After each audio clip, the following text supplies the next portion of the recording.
జై సద్గురు ప్రభు మహారాజుకి జై. భద్రాద్రి రామశతకము 4 మహావాక్యములు. మొదట ఋగ్వేద మహావాక్యము, ఐతర్యోపనిషత్తు నిధిధ్యాస వాక్యము, ప్రజ్ఞానం బ్రహ్మ అనే శృతి. 77వ పద్యము.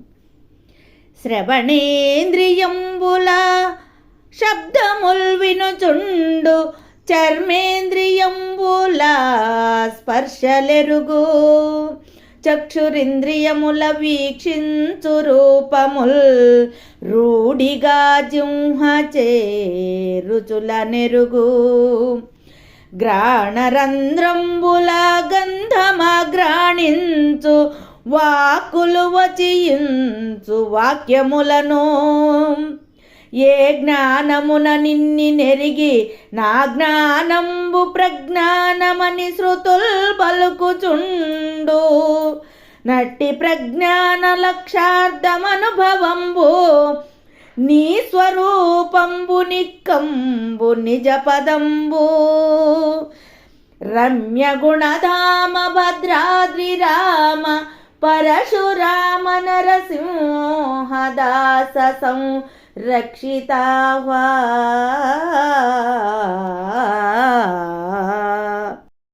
జై నిజ గురుభ్యో నమః.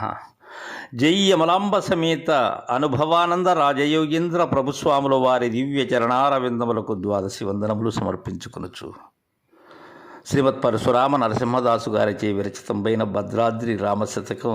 ఈరోజు మనం 77వ పద్యం. 4 మహావాక్యములు. ప్రథమ వేదంపైనటువంటి ఋగ్వేదము, అందలి జ్ఞానకాండం. ఉపనిషత్తు ఐతరేయోపనిషత్. ప్రజ్ఞాన బ్రహ్మ అనబడేటువంటి శృతి ప్రమాణాన్ని మనం ఈ పద్యం ద్వారా ముచ్చరించుకుంటూ ఉన్నాం. నాయన శిష్య, శ్రవణేంద్రియంబుల శబ్దముల్ వినుచుండు, చర్మేంద్రియంబుల స్పర్శలెరుగు. ఈ చెవులు, ఈ శ్రోత్రేంద్రియములు ఏవైతే ఉన్నవో వాటిని పంచతన్మాత్రలలో మొదటిదైనటువంటి శబ్దాన్ని, జ్ఞానేంద్రియములలో మొదటిది అయినటువంటి శ్రోత్రం వింటూ ఉంటుంది నాయన. ఏదైతే శబ్దాన్ని వినుచూ ఉన్నదో తరువాత త్వక్కు చర్మేంద్రియం స్పర్శని వెలుగుతూ ఉంటుంది. ఇక చక్షురింద్రియముల వీక్షించు రూపముల్, రూఢిగా జిహ్వచే రుచుల నెరుగు. ఈ నేత్రములచే రూపములను, ఈ వర్ణములను ఎరుగుతూ ఉంటుంది. అలానే సన్నము, లావు, పొడవు, పొట్టి అనేటువంటి విషయాల్ని గ్రహిస్తూ ఉంటుంది. ఇంకా ఈ జిహ్వేంద్రియముచే రుచులను ఎరుగుతూ ఉంటుంది. అలా ఏదైతే ఎరుగుతూ ఉన్నదో తద్విధానంగానే గ్రాణరంధ్రంబుల గంధమాగ్రాణించు, వాక్కుల వచయించు వాక్యములను, గ్రాణేంద్రియముతో సువాసనలను గ్రహిస్తూ ఉంటుంది, వాక్కు ద్వారా వచయిస్తూ ఉంటుంది. ఏ జ్ఞానమున ఇన్నిటెరిగే ఆ జ్ఞానంబు ప్రజ్ఞానమని శృతుల్ బలుకుచుండు.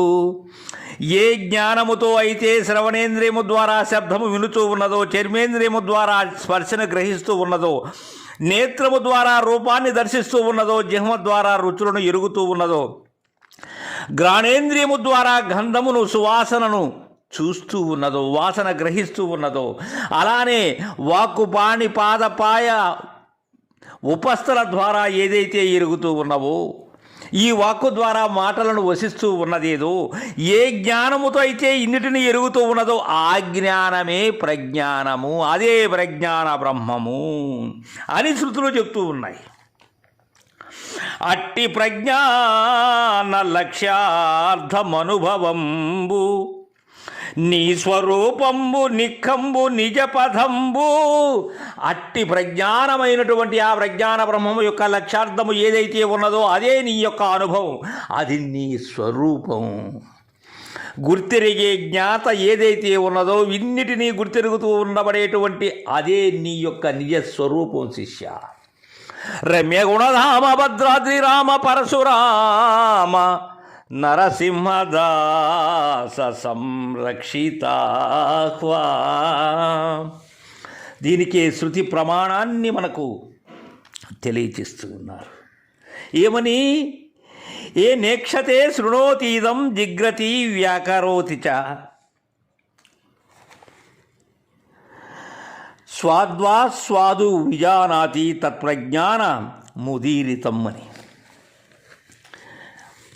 అంటే ఇక్కడ మనం ఈ ఋగ్వేదము అనబడేటువంటి జ్ఞానకాండలో ఐతరేయోపనిషత్తులో ఈ శృతి వాక్యం ఉన్నది. ఈ వేదములు అనేటివి 4 శిష్య. ఈ ఋగ్వేదము, యజుర్వేదము, సామవేదం, అథర్వణ వేదం. ఈ 4 వేదాలలో కూడా వాటి యొక్క లక్ష్యానికి సంబంధించినటువంటి శ్లోకాలు ఉన్నాయి. ఇక్కడ మొదటిదైనటువంటి ఋగ్వేదం యొక్క విమర్శ కొంత తెలుసుకోవాలంటే, ఈ రుక్కు అనబడేటువంటిదే శబ్దం లేక మంత్రం. అలాంటి మంత్రములు 1,6222 మంత్రములున్నాయి ఋగ్వేదంలో. వాటిలో యజ్ఞం నందు స్తుతించేటువంటి వారిని హోత అంటారు నాయన. కొన్ని మంత్రములు గల దానిని సూక్తము అంటారు. అట్టి సూక్తాలు 1028 ఉన్నాయి ఋగ్వేదంలో. ఇలాంటి కొన్ని సూక్తాలు కలిగినటువంటి దానిని అనువాకము అంటారు. అట్టి అనువాకాలు 85 కూడితే దాని పేరు ఒక మండలము అంటారు. అలాంటి మండలములు 10గా ఉన్నాయి ఋగ్వేదములు. అలా విభజించారు వేదవ్యాసమునీంద్రుడు. ఋగ్వేదంలో మొత్తం పదాలు 15,33,265 పదాలు ఉన్నాయి నాయన. ఇక అక్షరాల విషయం తీసుకుంటే 40,32,000 అక్షరాలు. వీటిని అష్టకాలుగా విభజించారు. అంటే 8 అష్టకాలు. 8 అష్టకాలకి 8 అధ్యాయాల చొప్పున 8 × 8 64 ఉన్నాయి.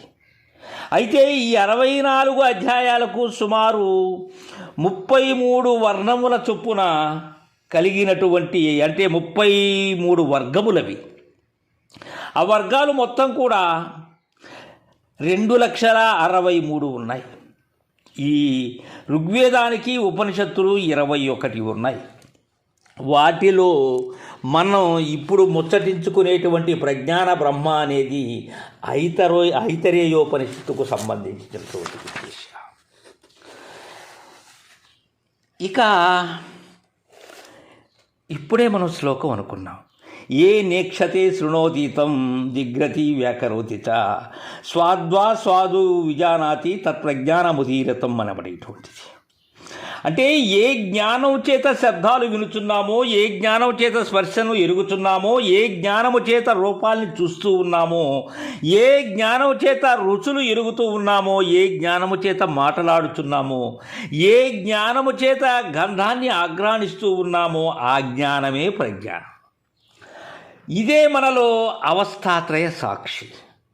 ఈ జాగ్రత్త అవస్థలో నేననే జ్ఞానమే ప్రజ్ఞానం. ఇది ఎక్కడ ఉన్నది?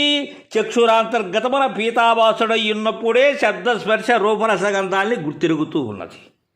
ఇది పిండాండ ధర్మం.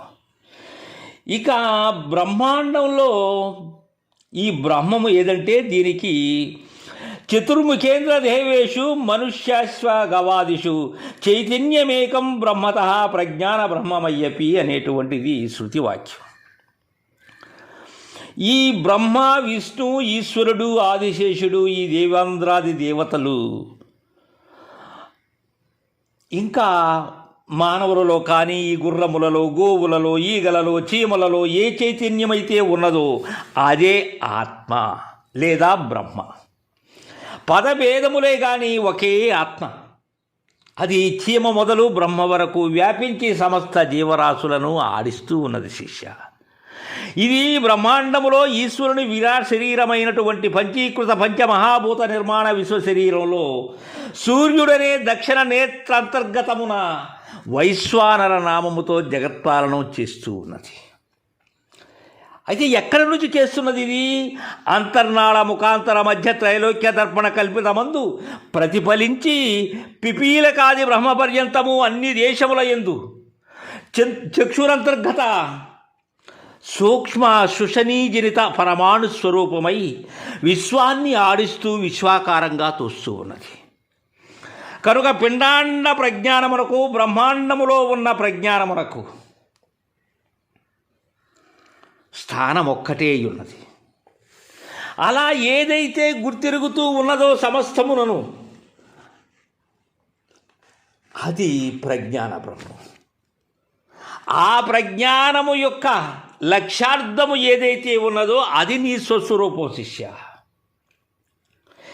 ఈ శ్రోత్రతో చక్షుజమ గ్రాణేంద్రియములచే శబ్దస్పర్శ రూపరసగంధాదులైనటువంటి విషయాల్ని ఎరుగుతూ ఈ వాక్కు పాణి పాదము గుహ్యము గుహ్యేంద్రియములచే వచనదాన గమన ఆనంద విసర్జన విషయాలను మనోబుద్ధి చిత్తహంకారములచే ఈ చలన నిశ్చయ చింతన అభిమానములను ఏ జ్ఞానము ఎరుగుచూ ఉన్నదో అది ఏ ప్రజ్ఞానము అని తెలియజేస్తూ ఉన్నారు.